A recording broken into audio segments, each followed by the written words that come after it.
Hello there. My name's Andy McCarran. I'm the MD of Sports Betting Community, and we are the administrators of the Sports Betting Hall of Fame.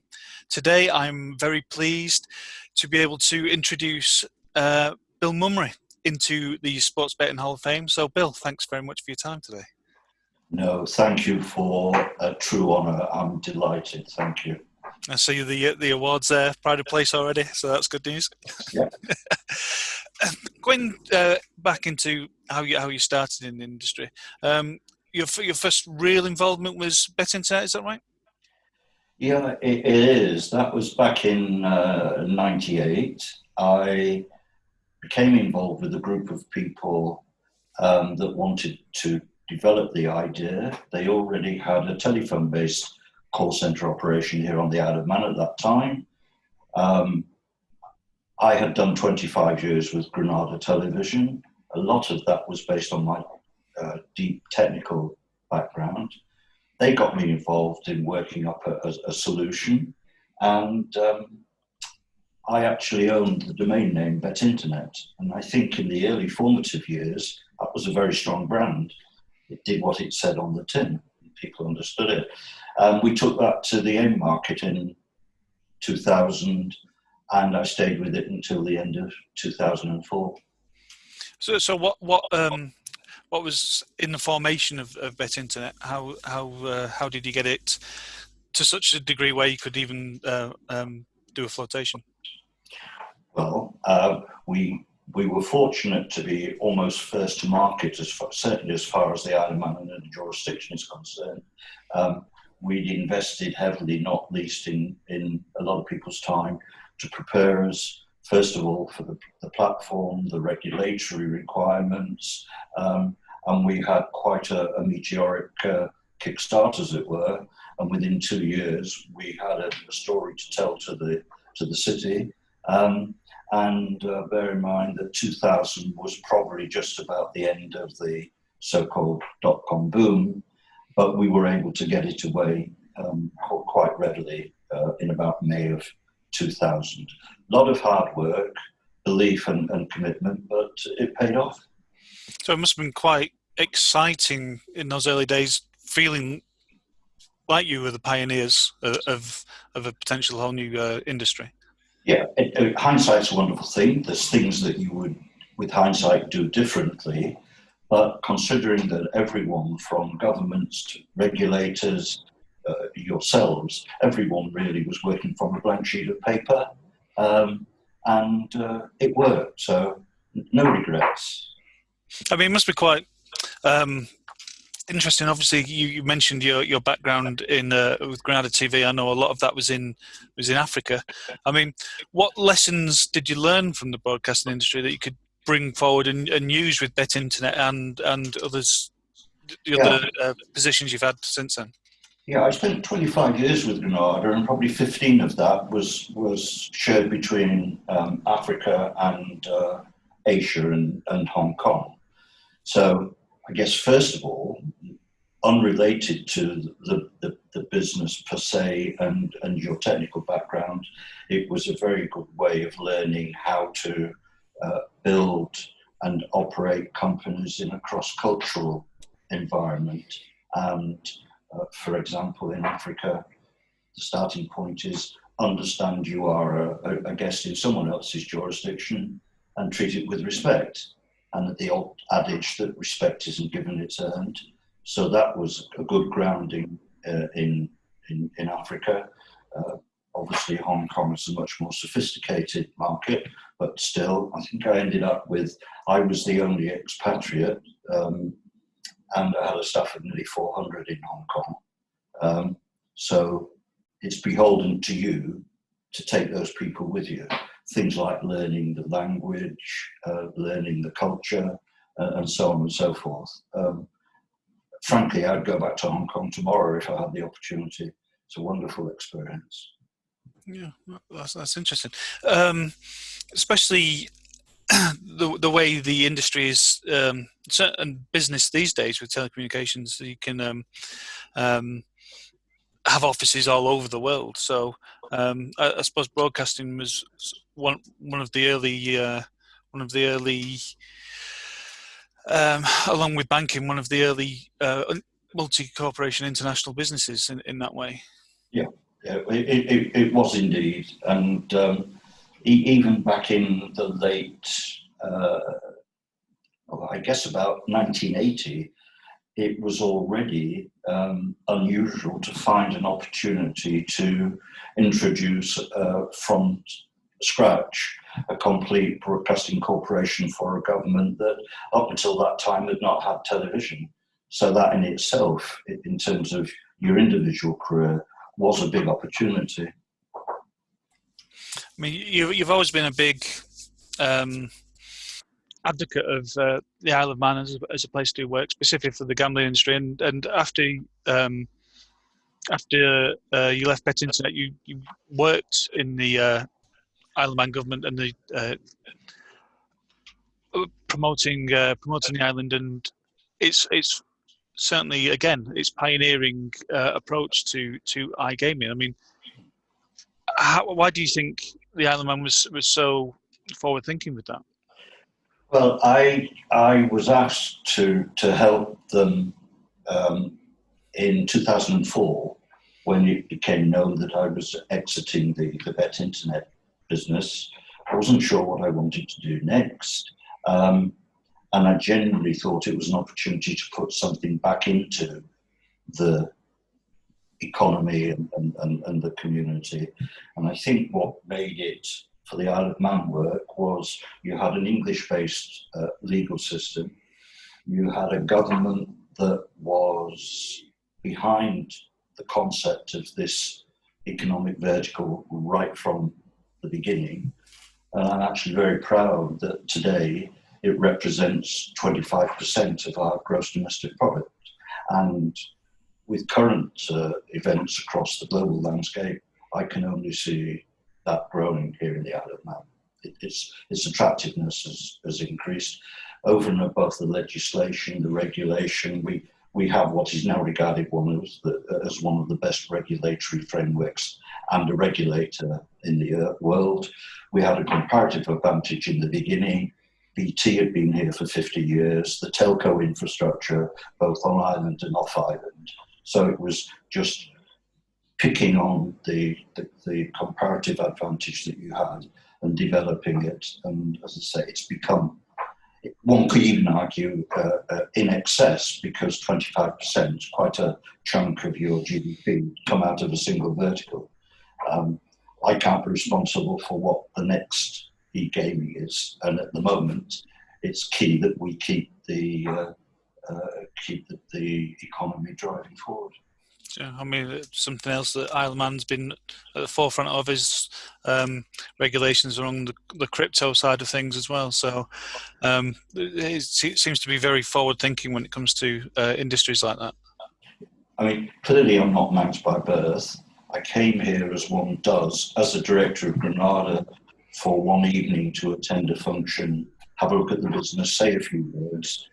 I went away sort of saying, well, it's clearly not core to us, we don't understand it, we're not supporting it, we need to do something with it. 12 months later we did. I did a management buyout and bought it from Granada, and that's what brought me here in 1990. So whilst I'm not Manx, it's very much home. I believe very much in the model of small government that exists here.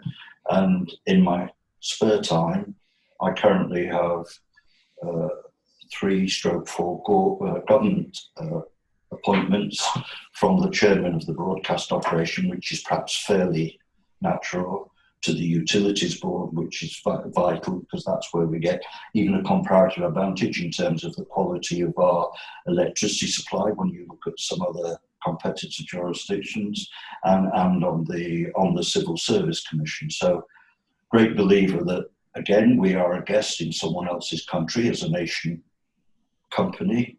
We have to value that, and we certainly have to be prepared to put something back into the community.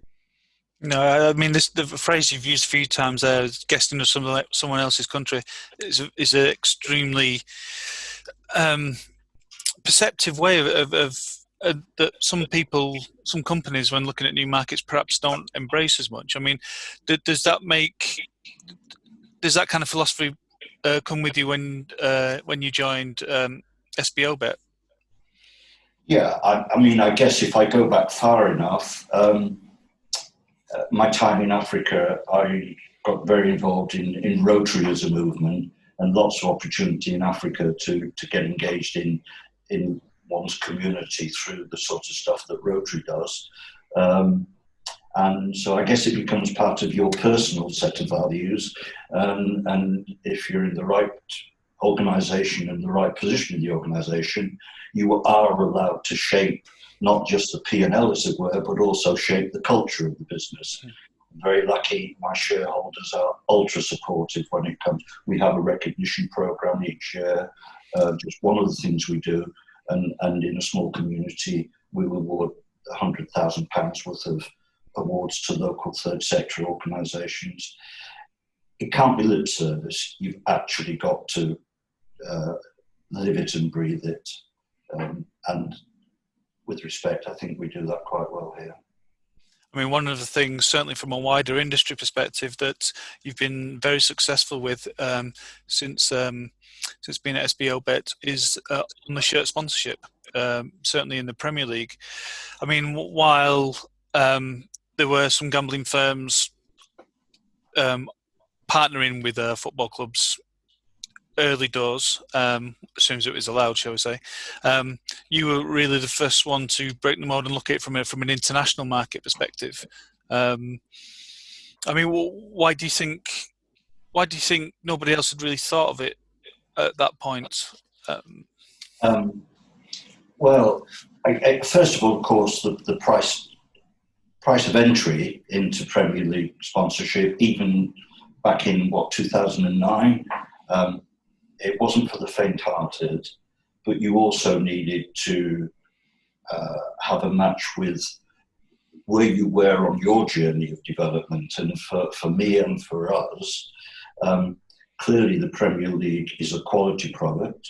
One might argue it's not the best football in the world. It's very good, but certainly from a betting perspective, over and above that, it's highly trusted. And of course, it's got a global television footprint. I think it's fair to say that when you go into markets like that and you understand the culture of those markets, if you or I go into a restaurant in Hong Kong, you will very often see the best bottle of Courvoisier or whatever on the table, even if the people are not drinking it to any sort of excess. It is a statement of conspicuous consumption, i.e., we've made it, we're able to entertain in this way. Now, the analogy here would be when you first took a UK Premier football team into Asia via the Premier League broadcasting, and this brand SBO Bet appeared on the shirt, there's a certain trust value and kudos for your players to associate themselves with the success of that brand, and they take comfort from it.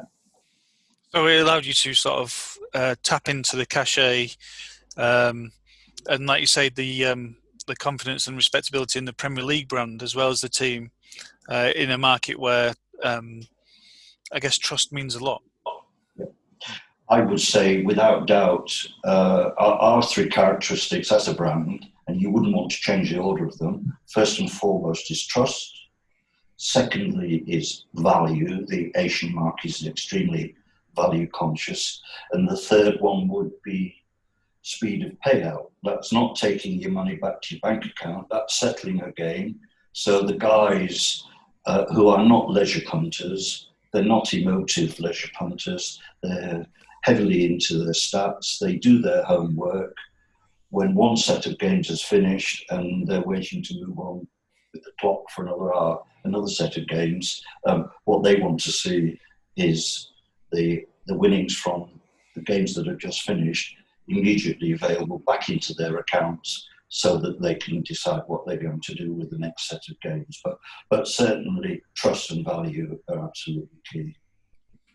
And you've had a bit of time out from shirt sponsorship for one reason or the other, but you're coming back with a vengeance this year with another brand that's coming back with a vengeance, Leeds United. Yeah. I mean, I think it's a marvellous opportunity. The club has a very, very strong history. I think it's got a very pent-up demand, in the sense that any club can fall out of the Premier League. It's unnatural. A club of the strength of Leeds has been out of the Premier League for 16 years. And therefore, if one looks at the stats of merchandising across the clubs, even during their period in the Championship, Leeds outsells most of the Premier League clubs in the amount of merchandise that they sell. And I think that's a strong indicator as to the true strength of their support group. So I believe they're reasonably well known in Asia, but again, part of the partnership is with our brand on their shirts, we will create increased brand recognition for the club. It works both ways.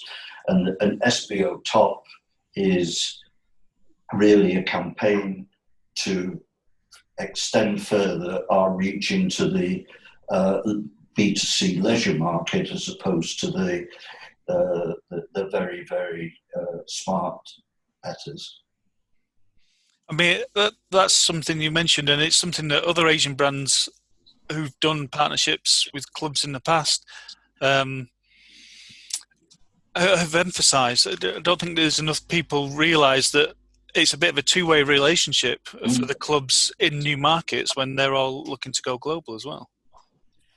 A number of years ago, I went to Beijing with the Barclays Asia Cup, and there was some sensitivity about should one walk into Beijing touting an SBO Bet brand on your shirt. Well, we certainly didn't play with the brand in the Asia Cup, but when I stepped off the plane in Beijing, having been advised to be a little bit low-key, as it were, before I even got to the immigration desk, there was a 40-foot hoarding up in the hall, and it was an image of Carlton Cole with SBO Bet across it, promoting the Barclays Cup. So as with so many things, and having lived in Hong Kong for 12 years, having had a couple of manufacturing operations in Shijiazhuang in northern China in the early 80s, which was quite pioneering in itself, one understands that sometimes the public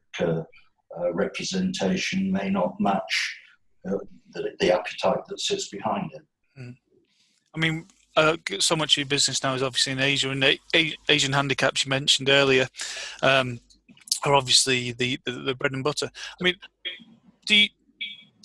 why would you think that the handicap model hasn't really taken off in Europe? That's very interesting. If you remember when we were last in the Premiership, one of the pioneering things we did was to inject live data into the digiboards around the stadium with in-play propositions. Now, that message was clearly understood by your audience in Asia. Even after 4 years, it wasn't understood at all by the audience in the stadium. And that's slightly surprising given that it was West Ham, because a lot of the supporters there came out of Canary Wharf, and therefore the mathematical concept of Asian Handicap, if they weren't going to grasp it, supporters of Grimsby Town were definitely not going to work it out. So it has been an uphill struggle. I mean, the Asian model obviously has been one that's been going great guns for decades now. But what we're finding at the moment is a lot more jurisdictions are opening up to online betting and just sports betting. I mean, what can these new emerging sports betting markets learn from the Asian market? Well, again, first of all, they have to understand that it's very much a trust relationship, as we've touched on. and you have to therefore demonstrate substance in order to create that trust, and how you go about interacting with your customer. You have to be able to be extremely competitive in terms of value. And the historical concept of a leisure business where if someone has 3 winning bets, you turn them down or turn them off, has no place in that type of operation. So, as I say, trust, value, and a willingness to, as it were, be patient with your customer base, and don't just rely upon the early stats. Just monitor them by all means, but hold hands and go for the walk and be patient. Bill, we were very happy to be able to invite you to the Hall of Fame because of all these different areas that you've managed to push the envelope in for Isle of Man and the wider business, wider gambling business in general. I mean, how pleased are you to be able to join the other names we've got in the Hall of Fame? No, when you called me, Andy, I thought you were calling me because I'd been dilatory, by which I mean if I don't answer emails in 48 hours, there's something wrong. I've been dilatory about responding to the upcoming conference, and I thought that's why you were calling me. Not only had I got leads going through a process, where I sit this morning, we are coming to completion of putting the first live dealer studio here in the Isle of Man, which is good news for us as a business. It's good news for the everyone struggling a little bit with unemployment of one sort or another. It will create in and of itself immediately 30 jobs, a lot of spend on the island. Interestingly, we're putting 140 solar panels and 4 Tesla walls up on the roof, so it will have a very clean credential and a meaningful one. It will be a first in the gaming sector that we then have a live dealer operation here. So there's an awful lot of progress and development at a time when one might have imagined that it would be quite pedestrian. It's not. I see some positives coming out of how we all learn to live in a new world. And as we talked about the Isle of Man, as far as our industry is concerned, I had the first conversation on a Wednesday morning with my regulator about the concept of live dealer, because it wasn't provisioned within our legislation as such, had never been done. And by Friday afternoon, I had sign off from my regulator and the support of the Department of Economic Affairs. And that's a very good image of a government that understands and embraces an industry. And it's not just a tagline on the bottom of an email. We say the Isle of Man where you can, and actually they walk the walk and talk the talk. Well, as I say, it's a pleasure to be able to invite you and have you accept to join the Sports Betting Hall of Fame. So I'm delighted. After a very long career, it really is a high point. Thank you very much. Oh, thank you. And yeah, it doesn't. You seem to keep pushing back the envelope as well. So it's more to come. Yeah, more to come. Great to hear it. Phil, thanks very much for your time today. Thank you very much.